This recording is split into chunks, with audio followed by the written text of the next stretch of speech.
If you want to grow your business, then you need to prioritize your marriage. That's right. So it's limited here. And today I'm just going to share with you some of my own personal story on how I manage my businesses and my marriage. So let me share with you a little bit of backstory. So when I met my husband over 10 years ago, he was already an established business owner. He runs a manufacturing firm. So they have factories and they also have a lot of staff. And the business isn't online, which means it always requires him. So for the last 20 something years, he's always been really hardworking, almost spending like 12 hours a day for, sometimes 6 days a week. And when I met him, I just started my business. So I started my online marketing agency, and I remember at the time it was very challenging starting a new business. Didn't really know how to get clients, didn't know how to create a service that was recurring. So I was always out hunting businesses, hunting customers. And I remember it was just really, really stressful as, a new wife. And then also I started a family pretty early on with him as well.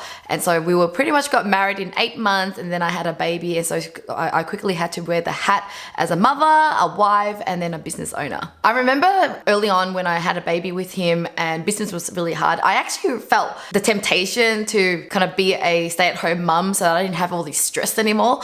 But then I just really realized that it's going to be a temporary solution. Like, I'm just feeling the hardship, running a business right here, but is it truly something I want? Do I truly want to be a stay-at-home mum? And I quickly answered the question to myself and said, no, I will be so bored. I don't think I was meant to be, just purely a mum. Some mums love to be at home with their kids, but I knew that I was a career woman who loved to make a difference in my in people's lives, in my life. So then I stuck it through and I just continue on with my business. But of course, because my husband was raised Italian with his mum, always, doing a lot of things for him, and his dad went out to work. He was used to being the person going out, kind of bringing the bacon home. But this time though, I'm also bringing the bacon home, and I still have to kind of be at home and do all the things for the kids. And I remember a lot of times he misunderstands me because I work from home, and he'll be like, what did you do all day? There's things to do, there's, tidy up to do. And I'm like, I had to feed the baby, I had to wash the baby, and then I'm still running a business. And so there was some misunderstanding with our marriage at the beginning because he got confused with me staying at home with working at home. So because we were just having our differences in our cleaning standards, where he's expecting it to be spotless like a hotel room, despite having 2 kids with him, and me thinking that, well, as long as it's organized, or I've tried my best on top of the business I'm running and the kids, I thought that was enough. But we quickly realized that we were creating tension, we were arguing over chores. And so I looked at the problem and said, okay, how do we solve this? Well, how about we spend the money to solve this problem by freeing ourselves up from doing the things that is causing it. So he wants more cleaning done. Well, I can't possibly do it anymore because I don't have time. And so what we did was we increased the spending money on a cleaner. So we started off with once a month, which most people do. But then I realized that was the reason whenever she comes, we're so much happier, the house is clean.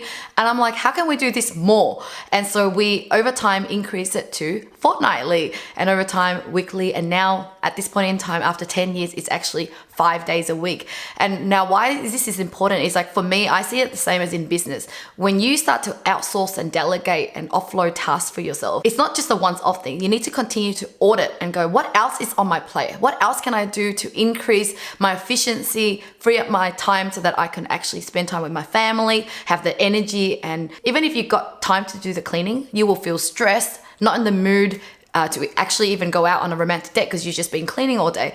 And so with cleaning, I continue to just kind of increase the amount of cleaning so that I could have more free time and peace. So in business as well, I'm continuously looking at my to-do list and then freeing myself up so that I could work on the business and do things that makes me happy. So once you've got back some time because you've delegated work such as cleaning or gardening, etc., you now really have to work on how you can maintain your relationship. The most important thing about relationship is that you need to continue to date. Just because you have kids, just because you've been married for so long, it doesn't mean that you forget the relationship between you and your partner. And so I even had to work with a life coach. My husband's not really into coaching back then. Well, nowadays he's open to it a bit more. But back then, I knew that a relationship was important. And so I worked with a life coach to kind of worked on, my needs. What does it mean to be a wife? What does it mean to be a mum? And really work out what would make me feel fulfilled in those roles. and I worked it out that I wanted to, be connected to my kids, be connected to my husband. How do I do that? It's through date nights, through holidays. And then we started to, nut it down to how often. And once you know the frequency, you even schedule it in advance. So I have a calendar. I knew exactly when I was planning to go away. I don't have to have the plans all worked out. I just plug in the date and then work out the plans later with the locations confirmed.